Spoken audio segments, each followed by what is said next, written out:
Dans l'année 2014, l'administration Barack Obama a mis une loi immigration qui a permis aux étrangers qui qualifiés pour être capables de vivre dans le pays États-Unis. La loi a relé libération conditionnelle humanitaire. En anglais, il y a Humanitarian Parole, qui devient gagner une revue finale dans l'administration Joe Biden. Côté qu'on y a un pile haïtien à communiquer avec famille qui dans le pays États-Unis pour capable appliquer pour yo. Gagner un pile mise entendre sur processus ça. Côté monde qui a vivre dans pays étranger, ouais processus là difficile. Pendant que monde qui a vivre Haïti, yo dit processus là facile. Jodi à nous pour expliquer qui ça qui libération conditionnelle humanitaire et qui gens capable appliquer pour lui. Et les spectateurs, bienvenue à une autre vidéo. Si vous êtes un nouveau spectateur, abonnez-vous sur la chaîne Sahara pour plus de vidéos. Avant de commencer, il faut qu'on connaisse qui est la libération conditionnelle humanitaire. Libération conditionnelle humanitaire, ou bien d'une autre façon, nous sommes capables de lire parole. C'est une loi qui est dans l'acte immigration américain qui permet quelques personnes pour être capable d'entrer dans le pays États-Unis temporaire sans que soient pas appliqué pour aucun visa. C'est une discrétion qui est liée que les États-Unis utilisent. Mais ça pour selon cas urgent que vous gagnez.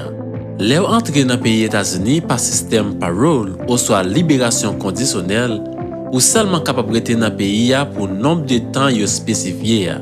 Il y a une circonstance côté yo bay moun accès pour yo capable de travailler. Yo kon bay moun accès pour yo gagner résidence tout. Ça dépend des pays que vous sorti. Et ça possible seulement si l'État États-Unis crée un acte ajustement pour pays par là.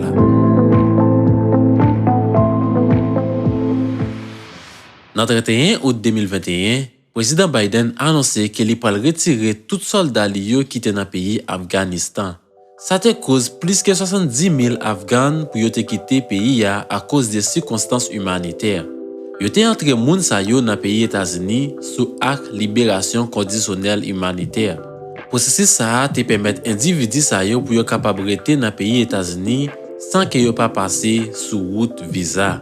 États-Unis te fait l'autre ajustement encore sous loi ça pour pays tant que Cuba, Irak et Vietnam. Les rentrer sous processus libération conditionnelle humanitaire, ça pas garanti que vous arrêtez dans le pays permanent et ni pas garanti que vous êtes capable de gagner une résidence. Moun qui capable d'utiliser libération conditionnelle humanitaire, c'est moun qui a cherché traitement médical ou soit voulait aller visiter un moun qui vraiment malade dans le pays États-Unis.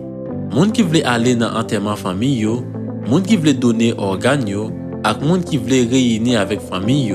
Si yon moun te entre dans le pays États-Unis dans route réfugié qui t'a remis réunir avec madame li ou soit moun qui gagne même sexe avec partenaire qui pas capable marier dans le pays qui yo te sorti ya, moun sa yo capable utiliser libération conditionnelle humanitaire. Pita petit moun qui réfugié ou soit asile, moun qui te prend asile mais qui te marié avant que yo te bayo asile. Moun qui a cherché protection sous guerre civile qui a fait dans le pays ou soit tremblement de terre, cyclone, inondation avec moun qui vit en danger dans le pays qui yo vivre là. Il y a un peu d'autres raisons urgentes encore qui dans liste côté si yon moun ta va dans situation ça yo, li capable appliquer pour libération conditionnelle humanitaire. N'importe moun qui a vivre aux États-Unis capable appliquer pour libération ça. Application est capable soumettre par moun nan qui besoin libération ou soit yon membre dans famille, yon avocat, n'importe l'autre individu qui est intéressé pour capable appliquer pour yon moun. Mais faut que cas qu'il gagne c'est un cas qui urgent. Et ba libération conditionnelle ça pour un nombre de temps que emergency ou a durer. Mais limite maximum yo ABC bay tout moun c'est 1 an. Quelquefois, yo kon autorisé pour 2 ans, ça dépend de cas urgent pays ou la gagne. Si yon moun rete dans pays États-Unis pour plus temps que yo autorisé là, moun sa a violé loi immigration et moun nan qui était responsable pour capable entrer individu ça li possible pour moun sa a lié pour tribunal. Pour capable appliquer pour libération conditionnelle, gagne yon forme que gouvernement mette qui relé I-131. Forme ça avec l'autre document ou gagne pour soumettre yo à département service des affaires humanitaires. En anglais yo relé Humanitarian Affairs Branch. Le rive là, yon officier en dedans pour prendre dossier ça yo pour tribunal. Document sa yo ke ou soumet yo ap spesifiye et explike problem humanitaire ki ou genyen. Li pral spesifiye relasyon avek moun nan ki ap sponsorize ou la. Li ap genyen informasyon finance moun sa ki ap sponsorize ou la. Epi moun sa dwe rempli form I-134 la, epi fok li rempli document tax li sou dosye sa yo.